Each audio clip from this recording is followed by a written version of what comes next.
जय माँ वैभव लक्ष्मी की।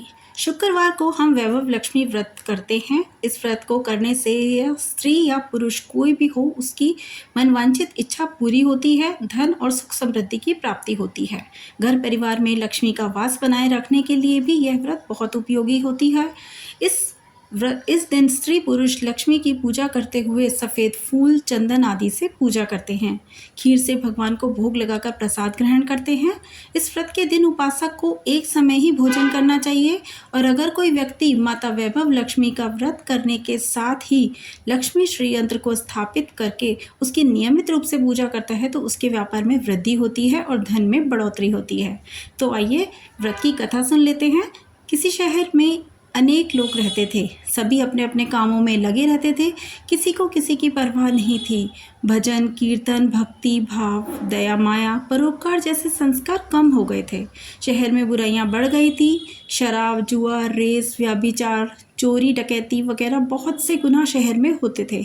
इसके बावजूद शहर में कुछ अच्छे लोग भी रहते थे। ऐसे ही लोगों में शीला और उसके पति भी रहते थे। उनकी गृहस्थी को बहुत ही आदर्श गृहस्थी माना जाता था। शीला धार्मिक प्रवृत्ति की और संतोषी स्वभाव वाली स्त्री थी। उसका पति भी विवेकी और सुशील था। शीला और उसका पति कभी किसी की बुराई नहीं करते थे और प्रभु भजन में अच्छी तरह समय व्यतीत कर रहे थे। शहर के लोग उनकी गृहस्थी की सराहना भी करते थे। देखते ही देखते समय बदल गया। शीला का पति बुरी दोस्ती कर बैठा और अब वह जल्द से जल्द करोड़पति बनने के ख्वाब देखने लगा और इसीलिए वह गलत रास्ते पर चल पड़ा, जिसके फलस्वरूप वह रोडपति बन गया, यानी रास्ते पर भटकते भिखारी जैसी उसकी हालत हो गई।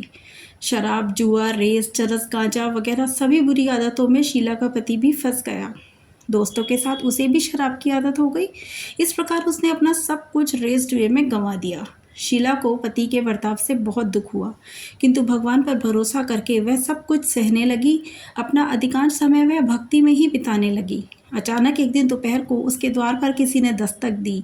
शीला ने द्वार खोला तो देखा कि एक माजी खड़ी हुई हैं। उनके चेहरे पर अलौकिक तेज निखर रहा था। उनकी आंखों से मानो अमृत बह रहा था। उनका भव्य चेहरा करुणा और प्यार से छलक रहा था।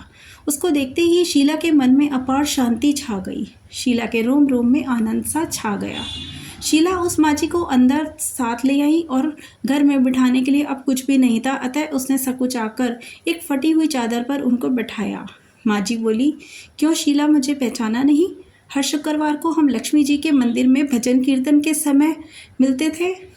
जब तुम वहाँ आती थी तो मैं भी आती थी। इसके बावजूद शीला को कुछ समझ नहीं आ रहा था। फिर माजी बोली, तुम बहुत दिनों से मंदिर नहीं आई, अतः मैं तुम्हें देखने चली आई।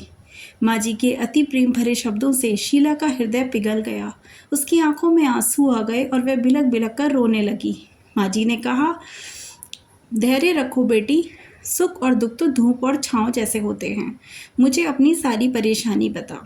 माजी के व्यवहार से शीला को काफ़ी सबल मिला। सुख की आस में उसने माजी को अपनी सारी कहानी सुनाई। माजी ने कहा, कर्म की गति न्यारी होती है। हर इंसान को अपने कर्म के फल भुगतने पड़ते हैं, इसलिए तू चिंता मत कर। अब तू कर्म भुगत चुकी है और तुम्हारे सुख के दिन अवश्य आएंगे। तू तो माँ लक्ष्मी जी की भक्त है। माँ लक्ष्मी जी तो प्रेम और करुणा के अवतार हैं। वे अपने भक्तों पर हमेशा ममता रखती हैं। इसलिए तू धैर्य रखकर माँ लक्ष्मी का व्रत कर और सब कुछ ठीक हो जाएगा। शीला के पूछने पर माजी ने उसे व्रत की विधि भी बताई। माजी ने कहा कि बेटी, लक्ष्मी माता का व्रत बहुत सरल है। उसे वरद लक्ष्मी या वैभव लक्ष्मी व्रत कहा जाता है। यह व्रत करने वाले की सब मनोकामना पूर्ण होती हैं और वह सुख, संपत्ति और यश प्राप्त करता है। शीला यह सुनकर आनंदित हो गई। शीला ने संकल्प करके आंखें खोली तो सामने कोई न था। वह विस्मित हो गई कि माजी कहाँ गई। शीला को तत्काल यह समझते देर न लगी कि माजी कोई और नहीं, साक्षात लक्ष्मी जी ही थी। दूसरे दिन शुक्रवार था, अतः सवेरे स्नान करके स्वच्छ कपड़े पहनकर शीला ने माजी द्वारा बताई गई विधि से पूरे मन से व्रत किया। आखिरी में प्रसाद वितरण हुआ। यह प्रसाद पहले पति को खिलाया। प्रसाद खाते ही पति के स्वभाव में फर्क पड़ गया। उस दिन उसने शीला को मारा नहीं और सताया भी नहीं। शीला को बहुत आनंद हुआ। उसके मन में वैभव लक्ष्मी व्रत के लिए श्रद्धा बढ़ गई। शीला ने पूर्ण श्रद्धा भक्ति से 21 शुक्रवार तक वैभव लक्ष्मी व्रत किया। 21वें शुक्रवार को माँ जी के कहे मुताबिक उद्यापन विधि करके 7 स्त्रियों को वैभव लक्ष्मी व्रत की 7 पुस्तकें उपहार में दी।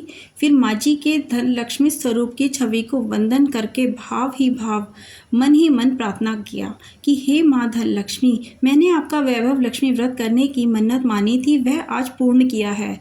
हे माँ, मेरी हर विपत्ति दूर करो, हमारा सबका कल्याण करो। जिसे संतान न हो उसे संतान की प्राप्ति देना, सौभाग्यशाली स्त्री का सौभाग्य अखंड रखना, कुंवारी स्त्री को मनभावन पति देना। जो आपका यह चमत्कारी वैभव लक्ष्मी व्रत करे उनकी सब विपत्ति दूर करना, सभी को सुखी करना। हे माँ, आपकी महिमा अपरंपार है। ऐसा बोलकर लक्ष्मी जी के धन लक्ष्मी स्वरूप की छवि को प्रणाम किया।